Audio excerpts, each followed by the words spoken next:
एक प्रतापी राजा के 3 बेटे थे। उन्हें सुयोग्य बनाने के लिए राजा ने उनकी शिक्षा दीक्षा की सर्वश्रेष्ठ व्यवस्था की। राजा ने अपने बेटों को हर विद्या में बेहतर और पारंगत बनाया। राजा चाहता था कि उसके पुत्र ही उसके राज्य की बागडोर संभालें। जब राजा बूढ़ा हो गया तो उसने अपने सभी पुत्रों को अपने पास बुलाया। उसने कहा, पुत्र, हमारे राज्य में नाशपाती का एक भी पेड़ नहीं है, इसलिए मैं चाहता हूं कि तुम सभी एक पेड़ की खोज में जाओ और वापस आकर मुझे यह बताओ कि वह कैसा होता है। लेकिन राजा ने एक शर्त भी रखी कि उनके तीनों बेटे अलग अलग और 4 माह के अंतराल में जाएंगे। इसके बाद तीनों आकर एक साथ प्रश्न का उत्तर देंगे। तीनों बच्चों ने एक साथ इस बात को स्वीकार किया। राजा का बड़ा बेटा सबसे पहले गया, उसके बाद मझला और सबसे आखिरी में सबसे छोटा बेटा गया। सभी अपनी अपनी खोज करके पिता के पास वापस आए।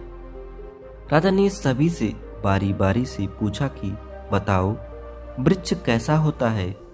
सबसे बड़े बेटे ने उत्तर दिया और कहा कि पेड़ बहुत ही अजीब है, उसमें ना कोई पत्ती है ना कोई फल, वह एकदम सूखा है।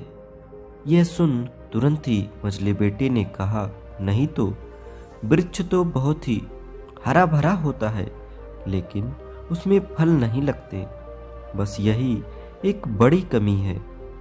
यह सुन तुरंत ही सबसे छोटा बेटा बोला, मेरे दोनों बड़े भाई किसी अन्य वृक्ष को देखकर आ गए हैं।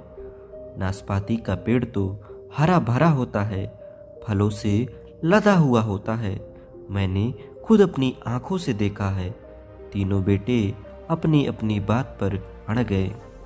तब उनके पिता ने कहा कि जो तुमने देखा है उसे ही सही मानो, वास्तव में वही सत्य है। तुम तीनों नाशपाती का ही वृक्ष देख कर आए हो। जो तुमने बताया है वह उसी वृक्ष के बारे में है, लेकिन तुमने अलग अलग मौसम में उसे देखा है।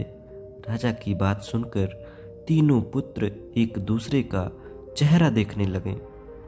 राजा आगे कहने लगा, पुत्रों, मैंने जानबूझकर तुम तीनों को अलग अलग मौसम में भेजा था। ऐसा मैंने तुम्हें जीवन की एक गहरी सीख देने के लिए किया था। पहली किसी भी चीज को एक बार देख या जांच कर उसके बारे में पूरी जानकारी प्राप्त नहीं होती।